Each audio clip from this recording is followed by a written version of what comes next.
ओम नमो भगवते वासुदेवाय। ओम नमो भगवते वासुदेवाय। ओम नमो भगवते वासुदेवाय। ओम ज्ञानतिमिरन्धस्य ज्ञानाञ्जनशलाकया चक्षुर्मिलितं येन तस्मै श्रीगुरवे नमः। श्रीचैतन्यमनोभीष्टं स्थापितं येन भूतले स्वयं रूपकदामयं ददाति स्वपदान्तिकं। जय श्री कृष्ण चैतन्य प्रभु नित्यानंद श्री अद्वैत गदाधर शिवाय। हरे कृष्णा कृष्णा कृष्णा हरे हरे, हरे कृष्णा। आप सबका हार्दिक स्वागत। साक्षी गोपाल ने आपको जगन्नाथ जी के विषय में सूचना दी। कुछ दिन पहले हम सब भक्तों ने गीता जयंती मनाई थी। कौन सी तारीख को थी? 19 तारीख। अच्छा, उन्हें तो मैं सोच रहा था कि भगवद गीता के विषय में थोड़ी चर्चा करें। हमारे वैदिक शास्त्रों में ये ज्ञान प्राप्त होता है कि अब ये मनुष्य जीवन प्राप्त हुआ है, इसका हमें सदुपयोग करना चाहिए। वैदिक शास्त्र में इतने ग्रंथ हैं कि अगर आप उन्हें पढ़ना शुरू करो, पूरी जिंदगी की समाप्ति तक आप नहीं पढ़ पाओगे। तो सारे वैदिक शास्त्रों का सार हमें भगवद गीता में प्राप्त होता है। गीता का एक और नाम है गीतोपनिषद। तो भगवद गीता का उपदेश परम भगवान ने दिया है, श्री भगवान उवाच। और भगवद गीता के 4 अध्याय में आपको गीता का इतिहास प्राप्त होता है। भगवान कहते हैं मैंने ज्ञान दिया था सबसे पहले किसे? सूर्य के देवता को, और उनसे ज्ञान पहुंचा मनु को, आगे ईश्वर को। तो समय के साथ ज्ञान खो गया था। मैं ज्ञान फिर से दे रहा हूं तुम्हें। किसे? अर्जुन को। क्यों? क्योंकि तुम मेरे भक्त हो, इसलिए तुम इस ज्ञान के दिव्य रहस्य को समझ पाओगे। इससे हमें ये सूचना मिलती है कि अगर हम गीता समझना चाहे तो किसी भक्त के माध्यम से इसे स्वीकार करना चाहिए। अनेक व्यक्ति ने गीता का अनुवाद किया है, भगवद गीता यथारूप जिसका अनुवाद भक्तिवेदांत स्वामी प्रभुपाद ने किया है, उसके द्वारा आज लाखों भक्त बने सारे विश्व में, और विश्व की लगभग हर प्रसिद्ध भाषा में गीता का अनुवाद हुआ है। तो गीता में अनेक महत्वपूर्ण विषयों की चर्चा की जाती है। सबसे पहले गीता द्वारा ये स्थापित होता है कि परम भगवान कौन है। ब्रह्म संहिता बड़ा प्राचीन ग्रंथ जिनकी रचना ब्रह्मा जी ने की थी, उन्होंने कहा ईश्वर पारमा कृष्ण सच्चिदानंद विग्रह अनादि आदि गोविंद सर्व कारण करना। एक ईश्वर हैं, एक ही परम भगवान है। गीता में ये स्थापित होता है कि कृष्ण भगवान है परम भगवान। हर श्लोक के साथ क्या लिखा है? श्री भगवान उवाचा। इसका अर्थ क्या है? परम भगवान बोल रहे हैं। और परम भगवान दूसरे शब्दों में हमें उपदेश दे रहे हैं। गीता का एक और विषय है आत्मा के विषय में। ये इसका ज्ञान आप गीता के दूसरे अध्याय में प्राप्त करते हो। अनेक श्लोकों के द्वारा भगवान ये स्थापित कर रहे हैं कि जो आत्मा है उसका ना तो जन्म होता है ना ही मृत्यु, और आत्मा जो है उसे आप देख भी नहीं सकते। तो आज के आधुनिक युग की प्रजा कई बार कहती है अगर हम देख नहीं सकते हम क्यों स्वीकार करें। इसका प्रमाण है चेतना। जब तक आत्मा है देह में चेतना रहेगी, और जब आत्मा शरीर को त्यागती है तो चाहे आप कितनी जोर से बोलो कुछ उत्तर प्राप्त नहीं होगा। और भगवान गीता में कहते हैं जिस प्रकार हम हमारे पुराने वस्तुओं को त्याग कर नए वस्तुओं को स्वीकार करते हैं, आत्मा एक देह को त्याग कर अगला देह प्राप्त करती है। और किस प्रकार का देह, ये निश्चित होता है हमारे कर्मों के द्वारा। जैसे व्यापारिक भाषा में आप क्या कहते हो, जैसा दाम भरोगे वैसा माल मिलेगा, नहीं? उसी प्रकार कर्मों के आधार पर यह निर्णय किया जाता है किस प्रकार का ध्येय आपको प्राप्त होगा। कई बार लोग कहते हैं भौतिकवादी, तो कौन साक्षी है? अब अनेक कार्य करते हो, कोई साक्षी है क्या? साक्षी है कोई या नहीं है? कौन है साक्षी? अनेक देवता देवियां साक्षी बनते हैं। सूर्य के देवता, चंद्रमा इत्यादि, वायु के देवता, अग्नि के देवता, और परमात्मा जो कि हर के हृदय में उपस्थित है। सब हमारे हर कार्य का के अनेक साक्षी हैं।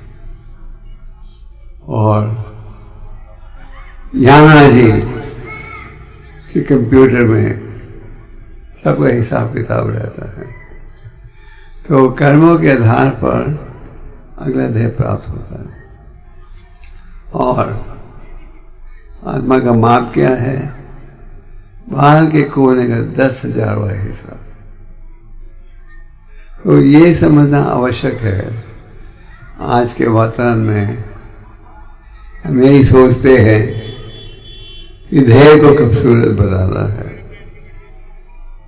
आत्मा के विषय में कहाँ शिक्षा प्राप्त होती है? हम भारत में और विदेशों में हजारों महाविद्यालय हैं, पर ऐसा कोई स्थान आप जानते हो जहाँ ये शिक्षा प्राप्त होती है आत्मा के विषय में? नहीं। ये हमारा दुर्भाग्य है और हम अज्ञानता में पलते हैं। दो प्रकार के ज्ञान हैं, आध्यात्मिक ज्ञान, भौतिक ज्ञान। भौतिक ज्ञान हमें ये शिक्षा देता है कि शरीर की को कैसे प्रसन्न करो, और भौतिक ज्ञान के द्वारा हम और गहराई के साथ जुड़ जाते हैं भौतिक कार्यों में। आध्यात्मिक ज्ञान के द्वारा हमें ये संदेश प्राप्त होता है, अर्थात ब्रह्म जिज्ञासा, अब ये मनुष्य जीवन प्राप्त हुआ है, इसका सदुपयोग करो। आध्यात्मिक ज्ञान के बिना समाज में कभी सुख नहीं आ सकता। आज अगर आप समाज में देख रहे हो इतना क्लेश, तनाव, चिंता, इसका कारण क्या है? हम आध्यात्मिक ज्ञान से दूर जा रहे हैं।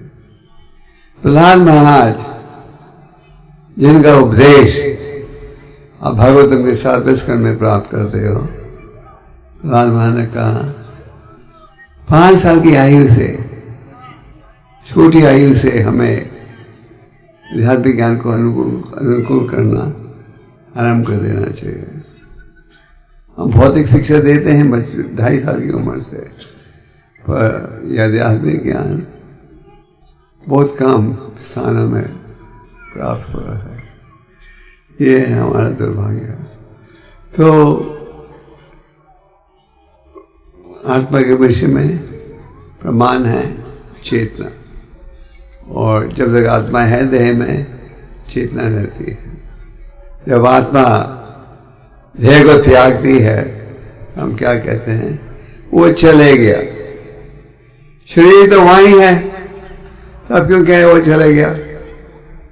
तो वो शरीर में कुछ था जिसने त्यागा, और इसलिए कोई उत्तर नहीं दे पाता। तो चेतना का ज्ञान बहुत महत्वपूर्ण है। और ये एक महान संत ठाकुर भक्त विनोद जी ने कहा है, ये सबसे महत्वपूर्ण है गीता का दूसरा अध्याय। आगे गीता के द्वारा हमें काल, समय के विषय में ज्ञान होता है। काल क्या करता है? हर चीज को नष्ट कर देता है। आज आपका खूबसूरत, आज आपका देह खूबसूरत है, पर कल भी रहेगा खूबसूरत। आज आपका कंठ मधुर है, कल भी रहेगा नहीं।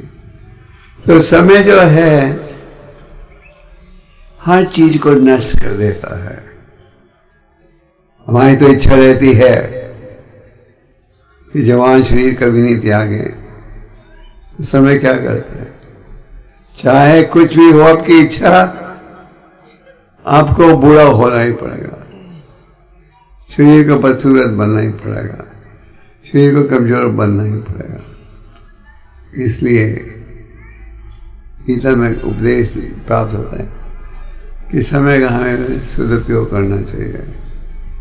और चाणक्य पंडित जिन्होंने हमें आध्यात्मिक ज्ञान भी दिया है, वो कहते हैं ईशा कृष्ण एक पीना न बयासो न कोती भी।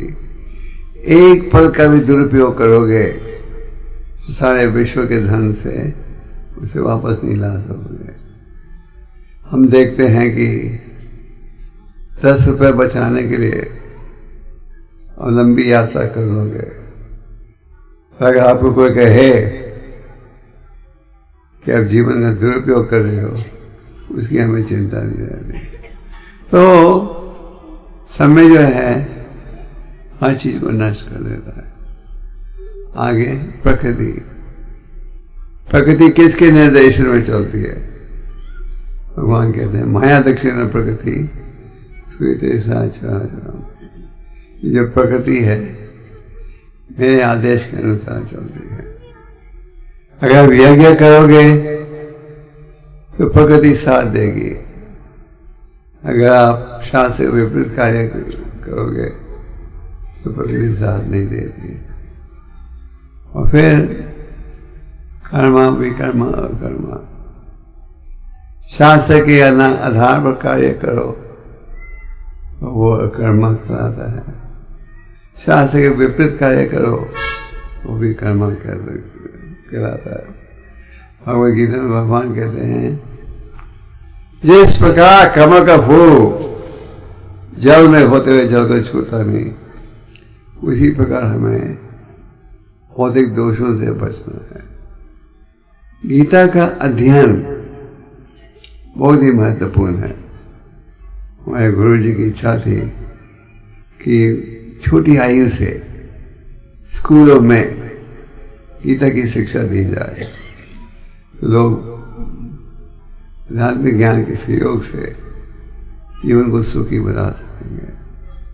गीता में भगवान कहते हैं दुखायम अशाश्वतम, इस भौतिक संसार में कष्ट ही कष्ट और हर चीज अस्थायी है। कि आप जानना चाहोगे किस प्रकार का कष्ट? अनेक प्रकार के, जन्म मरण बुढ़ापा बीमारी, हर चीज अस्थायी है।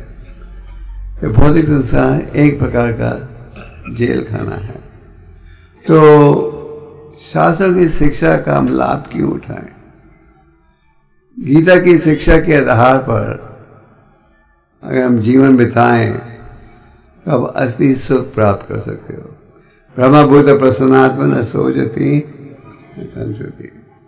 जो व्यक्ति दिव्य ज्ञान को अपनाए वो सदा प्रसन्न रहेगा। जिस प्रकार अंधेरेपन में आप किसी चीज को देख नहीं सकते, पर रोशनी आने पर देख सकते हो। तो चैतन्य चरितमृत में कहा गया है, कृष्ण सूर्य समा माया है अंधिकारा, यहाँ कृष्णता है नहीं माया अंधिकारा। जहाँ कृष्ण है वहाँ माया का प्रभाव नहीं रहेगा। जिस प्रकार जहाँ रोशनी है अंधेरापन महसूस नहीं होता।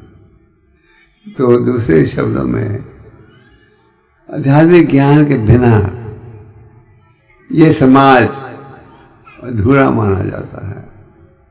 और अगर हमें असली खुशी चाहिए तो दिव्य ज्ञान को हमें बिल्कुल करना चाहिए। गीता में भगवान कहते हैं जो करना है करो, जो करो मेरे खुशी के लिए। जैसे 9वें अध्याय में भगवान कहते हैं यद करोषि यद अश्नासी यद दोषी ददासी यद तपस्वी कौंतेय कुरुषमर्पणम।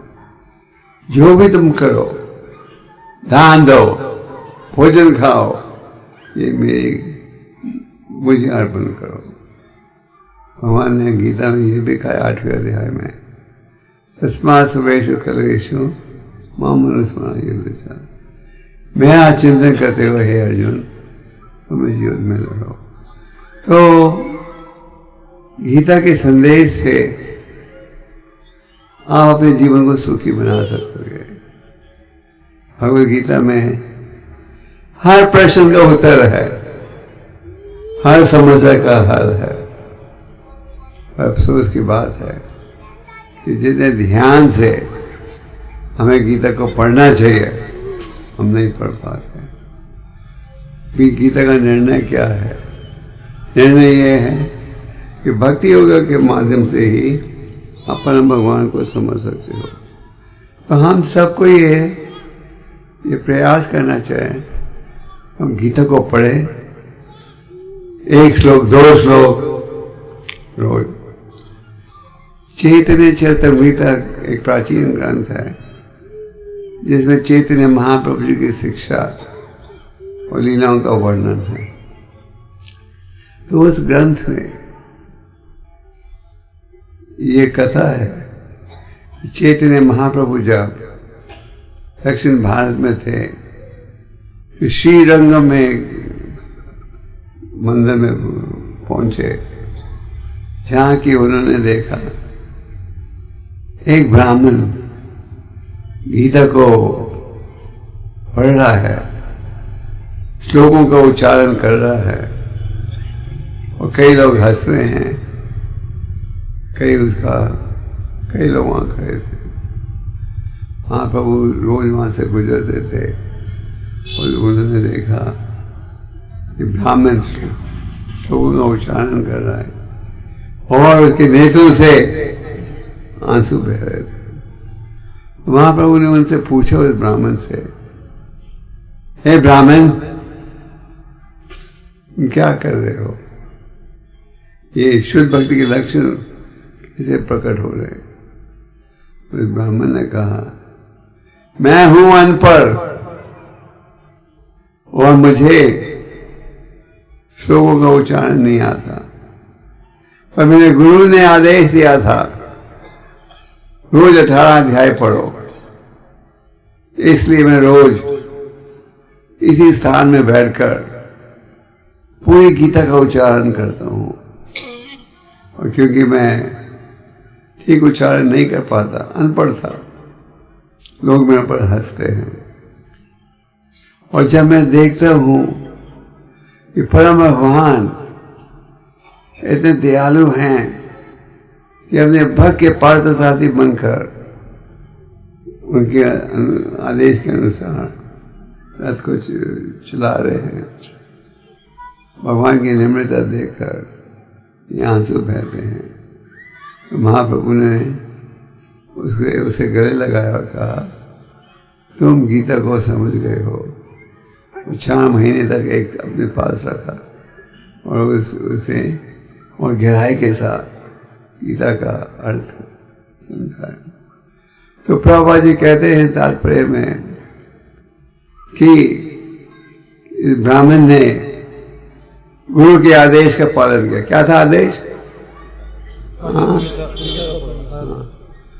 पूरी गीता पढ़ो। लोग हंसते थे जब भी वो पढ़ते गया। और क्या परिणाम हुआ? पर भगवान आए, उसे दर्शन दिया और उन्हें शिक्षा दी। तो उसी प्रकार अगर हम प्रयास करें, 18 अध्याय नहीं, 1 अध्याय भी नहीं, कम से कम 1-2 श्लोकों को रोज पढ़े तात्पर्य के साथ, तो आपकी भी अज्ञानता दूर होगी।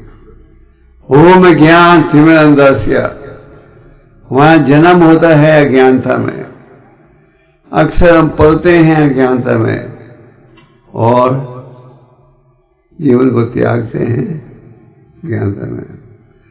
तो वो भाग्यशाली व्यक्ति है जिसे भक्ति का ज्ञान प्राप्त होता है। तो आज अगर किसी प्रकार के उपदेश की आवश्यकता है, इस आध्यात्मिक ज्ञान की आवश्यकता है, और अगर हम गीता पढ़े, आप समझ सकोगे आपका क्या कार्य होना चाहिए और आप सुख शांति जी पाओगे।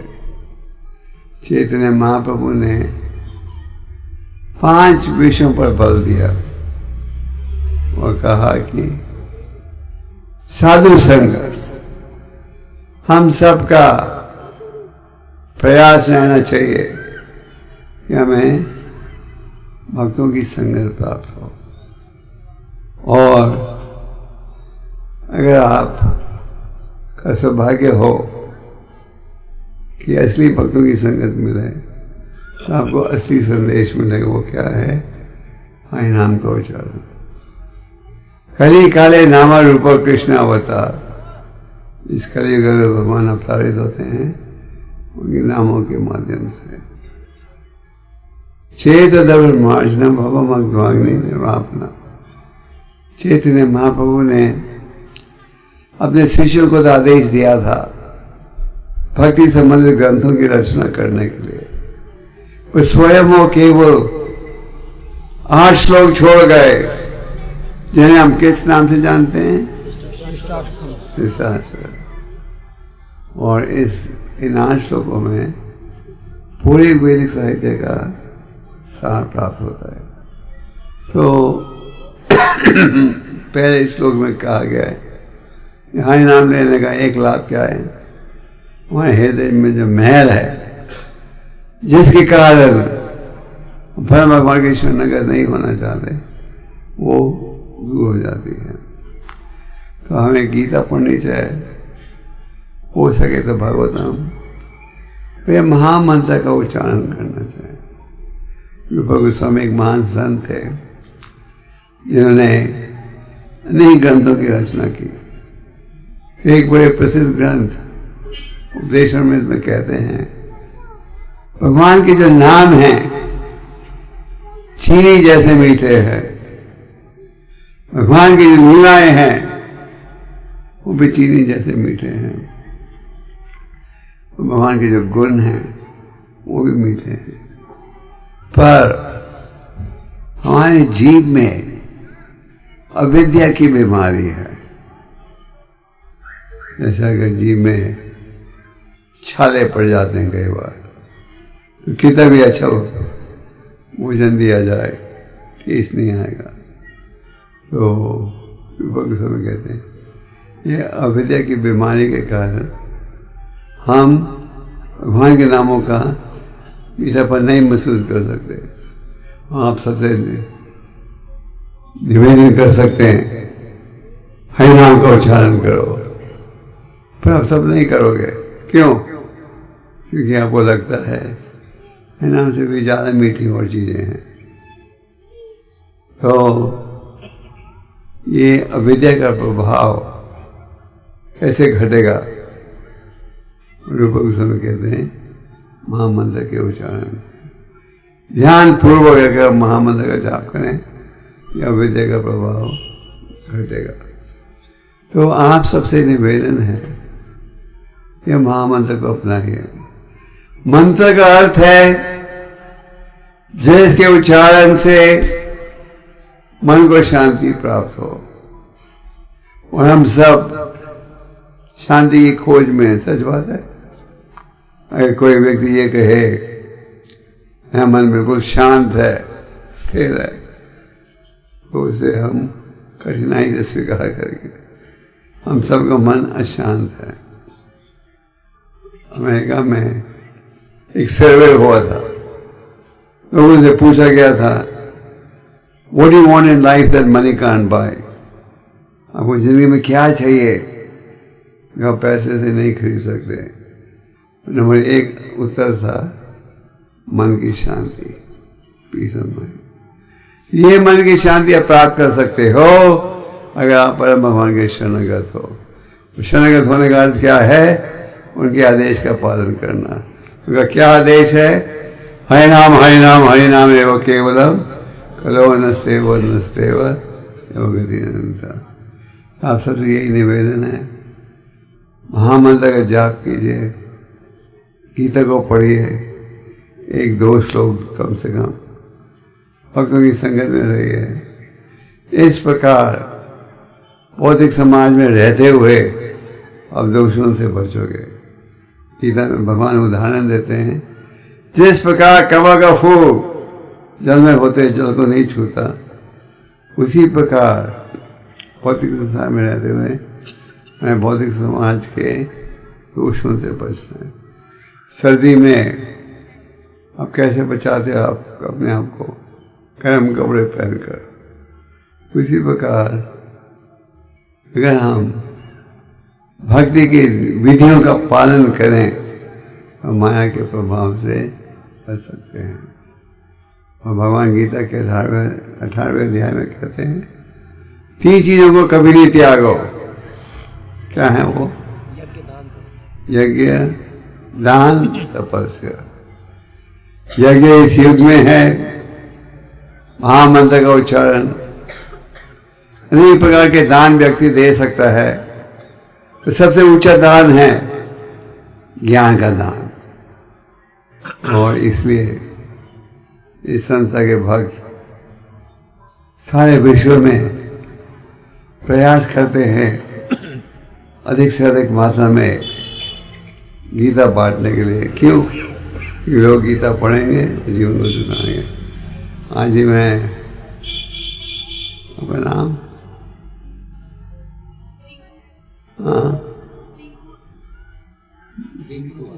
रिंकू, ये रिंकू से बात कर रहा था।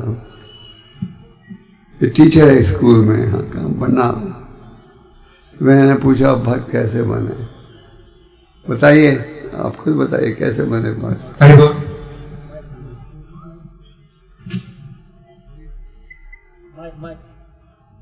किताबों का हरे कृष्णा।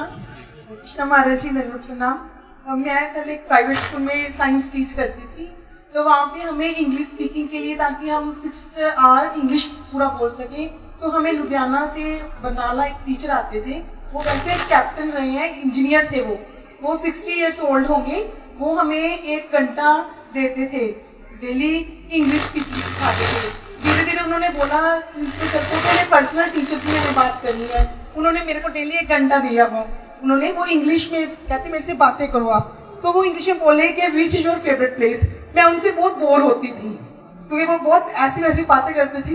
मैंने ऐसे ही बोल दिया वृंदावन। वो बोले बाय, मैंने बोला आई लव कृष्णा। वो बोले बाय, मैंने बोला कि Krishna is God. Then he asked me why Krishna is God, why you don't say Durga और शिव। देन मेरे को आंसर नहीं आता था, मैंने तो ऐसे ही बोल दिया था। फिर उन्होंने मेरे को 6 क्वालिटीज कृष्णा की बताई और बोला कि मैं इस्कॉन का प्रीचर हूँ। बस मेरे को ऐसे कुछ मिल गया। वो मैंने कहा इस्कॉन कभी गई नहीं थी, एक बार यस वृंदावन जाकर आए थे। तो मैंने कहा मेरे को ना भक्ति सिखा दो। तो वो बोले ठीक है, मेरी ड्यूटी है आपको इंग्लिश सिखाना, मैं आपको इंग्लिश में बातें करूंगा, आपने मेरे से इंग्लिश में बातें करनी है, मैं आपको कृष्णा की भक्ति। उन्होंने मेरे को बुक्स देनी शुरू कर दी। जस्ट 1 मंथ वो रहे, 1 मंथ में मेरी गवर्नमेंट जॉब लग गई। और वो उन्होंने बोला मेरे को अप डाउन बहुत मुश्किल लगता है, उन्होंने रिजाइन कर दी जॉब, वो छोड़ के चले गए। 1 मंथ में मेरे को बाथरूम सेट सारी बुक्स मैंने उनसे खरीद ली। उसके बाद वो मेरे को कभी नहीं मिले और हम इधर बुक्स के थ्रू आए हैं।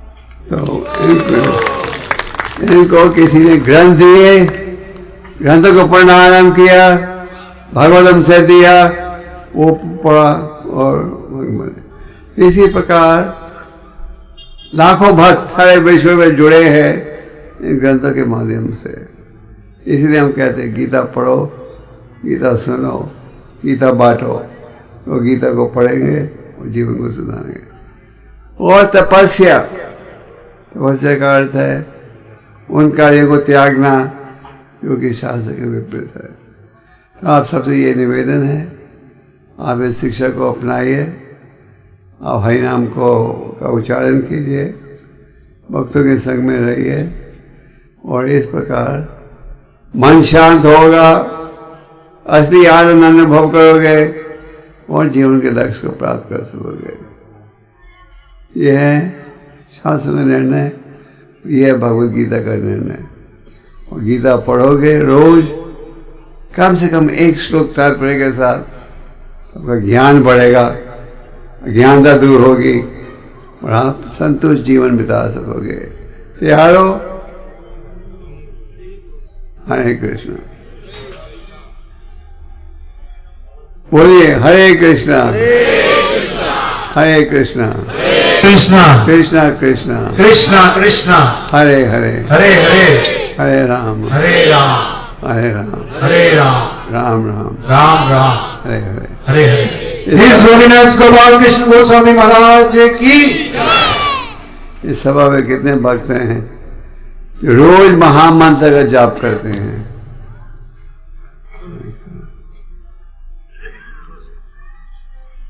और कितने भक्त हैं जो कि रोज 16 माला का जाप करते हैं?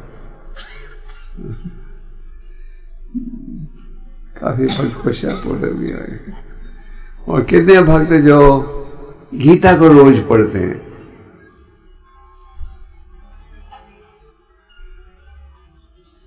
कितने भक्तों के पास घर में यथारूप भगवद गीता यथारूप की कॉपी है? सबके पास कॉपी है, सबके पास। वो पढ़ते हैं 5% लोग।